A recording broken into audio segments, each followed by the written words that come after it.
NEET के विद्यार्थी सड़कों पे हैं, वो मांग कर रहे हैं कि सरकार कहाँ है। The exam paper being leaked is a huge इतने बड़े बड़े क्लेम्स करती है जैसे कि they have GPS track vehicles, और फिर ऐसी चीजें होना एक अच्छी बात नहीं है। ये लीक हुआ है तो हमें बहुत ज्यादा बुरा लग रहा है। हम लोगों ने बहुत मेहनत करी है, 15-15 घंटे पढ़ा है हम लोग।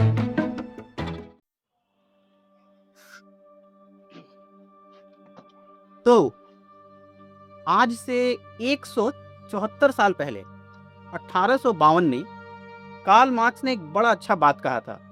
History repeat itself, first as a tragedy, second as a farce. यहाँ मैंने एक शब्द का यूज किया है, फार्स। कभी कभी जीवन में कोई घटना दुखद होती है तो हमें बड़ा दुख होता है कि यार ये नहीं होना चाहिए था। दूसरी बार होती है तो थोड़ा और भी दुख होता है, लेकिन वही घटना अगर 3-4 बार होने लगे तो वो घटना नहीं मजाक बन जाता है। ये फार्स शब्द का यही अर्थ है यहाँ पे। जैसा कि आप सभी लोग जानते हैं, 3 मई 2026 को पूरे देश में नीट का एग्जाम हुआ और पेपर लीक हो गया। अब पेपर लीक शुरू होना स्टार्ट हुआ महाराष्ट्र से, पुणे से, नासिक से, फिर बिहार, हरियाणा, उत्तर प्रदेश, पूरे देश में ये फैल गया। और मजे की बात ये है कि हमारी जो संस्था है NTA, national test agency, sorry मैं अपना शब्द वापस ले रहा हूँ, नॉन ट्रस्टेबल एजेंसी, को बताता कौन है? हमारे देश के स्टूडेंट कि भाई पेपर लीक हो रहा है, देखो। मुझे तो लगता है कि 10 रुपये का डायपर भी उतना लीक नहीं होता होगा जितना हमारे देश में एग्जाम्स पेपर लीक होते हैं। खैर, ये तो अलग बात है, ये कोई नया बात नहीं है। 2015 में जब AIPMT होता था, उस समय भी बहुत लाखों बच्चे एग्जाम देते थे, वो आज भी दे रहे हैं। उस समय भी पेपर लीक हो गया था। 3 मई को एग्जाम हुआ था, कोर्ट ने ऑर्डर दिया री एग्जाम होगा। क्वेश्चन पेपर इतना हार्ड कर दिया गया कि बेचारे बच्चे क्वालिफाइड ही ठीक से नहीं कर पाए। फिर 2024 में, फिर 2026 में, और किया जाता है, central bureau of investigation CBI को ये केस सौंप दिया जाता है। मुझे तो लगता है कि आज के डेट में लोकल पुलिस से ज़्यादा केस CBI के पास है, जो मुझे नहीं लगता है कि कभी ज़िंदगी में सॉल्व होता भी होगा। खैर, वो तो अलग बात है। अब तो जो हो गया सो हो गया, मिट्टी डालते हैं उस पर। अब क्या? अब सबसे मज़ेदार बात यह है कि अब डेट बढ़ेगा, बच्चों को बोला जाएगा दोबारा एग्ज़ाम होगा, और इस दोबारा एग्ज़ाम का मौका उठा रहे हैं कुछ बड़े बड़े संस्थान, कोचिंग संस्थान, जो बच्चों को पूरे देश में इंजीनियरिंग और मेडिकल के बच्चों को तैयार करते हैं। उन सभी से मेरा हाथ जोड़ के विनती है, हार्ड रिक्वेस्ट है, हम्बल रिक्वेस्ट है कि यार आप शिक्षक हो, टीचर हो, इन बच्चों को आप पढ़ाते हो। ये बच्चे बेचारे दूर दूर से आके पढ़ते हैं, 50,000 रुपया, 60,000 रुपया देते हैं। आज जब इनके साथ ये दुखद घड़ी आई है तो आप लोग इनसे पैसे ले रहे हो।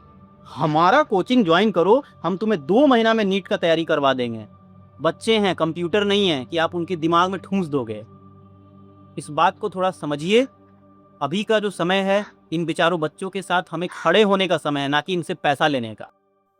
अब मैं कुछ एडवाइस उन बच्चों को जो इस नीट एग्जाम से प्रभावित हुए हैं, जो होना था सो तो हो गया, उन्हें मैं ये एडवाइस देना चाहता हूँ कि अब आप पढ़ाई पे ध्यान दो। केवल पढ़ाई पे ध्यान मत दो, क्योंकि अभी जो आपका मन है वो बहुत ज़्यादा प्रभावित है।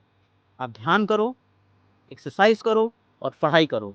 कोई तुम्हें नहीं रोक सकता है आगे बढ़ने के लिए। और जो बच्चे, जो यंग माइंड्स 9th में हैं, 10th में हैं, 11th में हैं, जो आगे जाके एग्ज़ाम देने वाले हैं, उन बच्चों को मैं बोलूँगा कि भाई तुम 4 चीज़ों पे ध्यान दे दो, दुनिया का कोई ताकत तुम्हें हरा नहीं सकता है। स्वामी विवेकानंद ने एक बहुत अच्छा बात कहा था, all power is with in you, you can do anything and everything. तुम बस 4 चीज़ पे ध्यान दो, बॉडी वर्कआउट करो, मेडिटेशन, स्टडी और जर्नलिंग। बस खुद पे ध्यान दो। और एक एक्स्ट्रा चीज़ आज के ज़माने में आना बहुत ज़रूरी है, जो हमें स्कूलों में नहीं सिखाया जाता है, और वो है अपने स्किल को डेवलप करो, कंटेंट क्रिएशन करो, एडिटिंग करो। ये चीज़ें स्कूल हमें नहीं सिखाती है। स्कूल हमें बस यही सिखाती है, एक डिग्री लो, डिग्री लेने के बाद कॉलेज करो, कॉलेज करने के बाद एक अच्छा जॉब लो, अच्छा जॉब लेने के बाद शादी करो, शादी करने के बाद सेटल हो जाओ। लेकिन ज़िंदगी इतना आसान नहीं होता है, वो भी आज के ज़माने में। अगर आप ये सोच रहे हो कि मैं डिग्री लेके कुछ कर लूँगा, तो ये पॉसिबल नहीं है। इसीलिए उन बच्चों के लिए जो अभी 9, 10th, 11, 12th में हैं, पढ़ाई के साथ साथ इन 5 चीज़ों पे काम करो। दुनिया में तुम्हें कोई भी डरा नहीं सकता है, चाहे परिस्थिति कैसी भी हो। तो जाते जाते आप सभी बच्चों से, आप सभी लोगों से मैं एक चीज़ कहूँगा कि एक बार फिर एक चीज़ सच साबित हो गया कि हमारे भारत में शिक्षा से ज़्यादा पैसा को देखा जाता है, और एक बार फिर पैसा जीत गया, मेहनत हारी। Over and out.